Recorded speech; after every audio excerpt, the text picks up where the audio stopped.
What is up, YouTube? Welcome to episode 5 of our 101 series. Shout out to Dennis Quizzes for selecting this player. If you want to be screenshotted and given a shout out, comment for the next retired NBA player and I will randomly select the winner.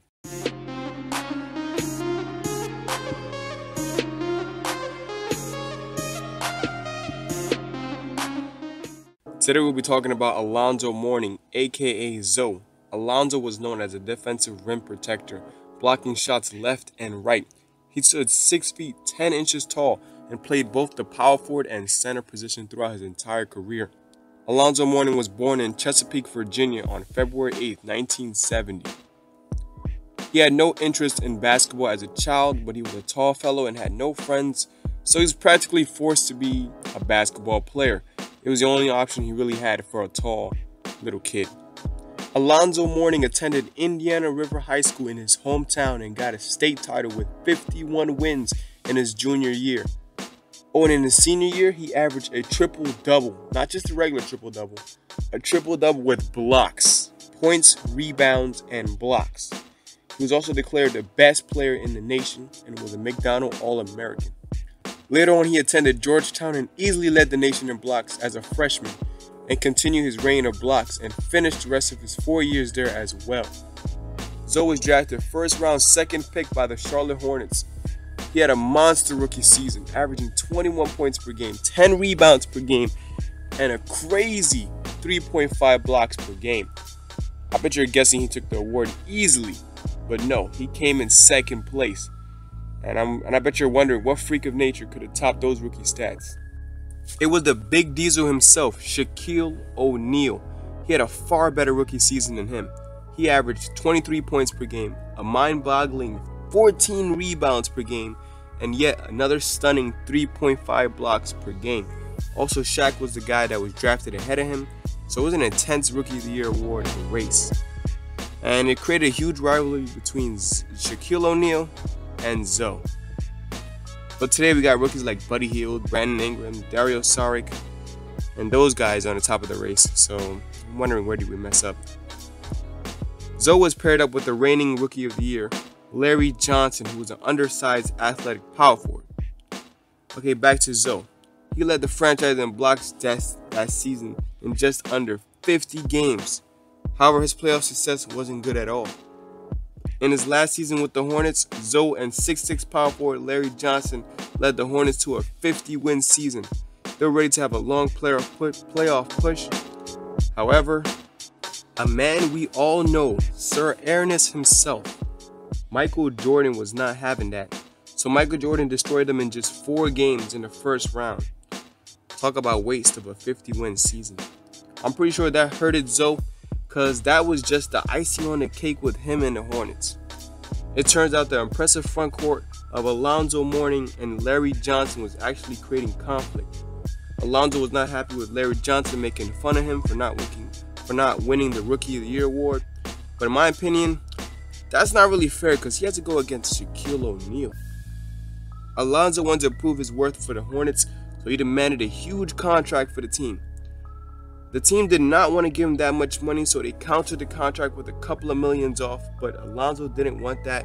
He felt underappreciated and denied the counteroffer. Alonzo was later traded to the Miami Heat that summer and became the man in Miami. Something he wasn't, because the team straight up said it was Larry Johnson's team. Alonzo played great for the Heat. The Heat decided to pick up star guard Tim Hardaway to make a playoff push. However, everything crumbled again because Michael Jordan thought it would be cool to beat the poor Heats.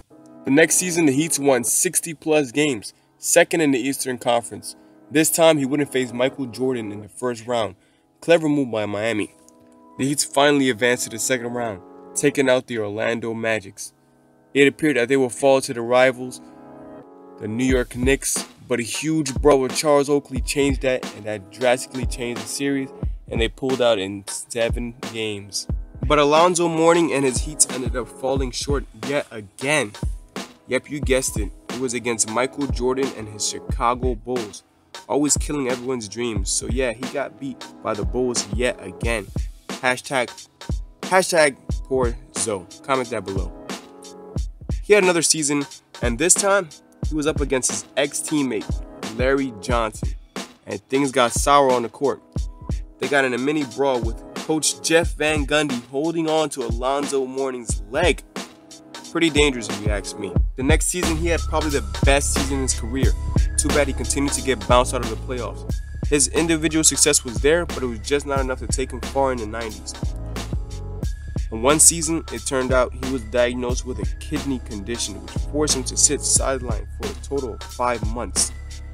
At that point, his beef with Larry Johnson and him was definitely squashed. Larry Johnson was not happy to see his rival not at 100%. His sickness got worse and worse and made him forced to be sidelined for an entire NBA season. He decided to make an NBA comeback and sign with the New Jersey Nets. However, things didn't go well with the Nets. They were just trash. And Alonzo was not trying to waste his time in a trash team. So he let everyone know he wasn't happy being part of the Nets and was traded to the Raptors, but was not medically cleared, and I guess he didn't join them. He ended up back in Miami and ended up being a backup to Shaquille O'Neal, the player that stole his award, and pretty much the catalyst between the beef between him and Larry Johnson. Due to the whole physical problems, he was forced to play limited minutes. However, he was still effective on the court. In his second year in Miami, he was able to carry his first ever NBA title behind the monstrous duo of young Flash and a pretty old Shaquille O'Neal. After that, he played just a few more forgettable seasons with the Heat. He ended up getting another injury in his knee, and that was pretty much the last game of his career. There was lots of rumors saying that they believed that he was going to make an NBA comeback. However, he decided to hang the jersey, and he was basically physically unable to continue on his career and decided to retire in 2008. Well, that's pretty much it for Zoe, the emphatic rim protector for the Heat, one of the best defensive big men of all time. Okay, that's pretty much it for Zoe, so be sure to drop a like, subscribe, and don't forget to put your player and share the video if you want. And peace out, guys. I hope you guys enjoy.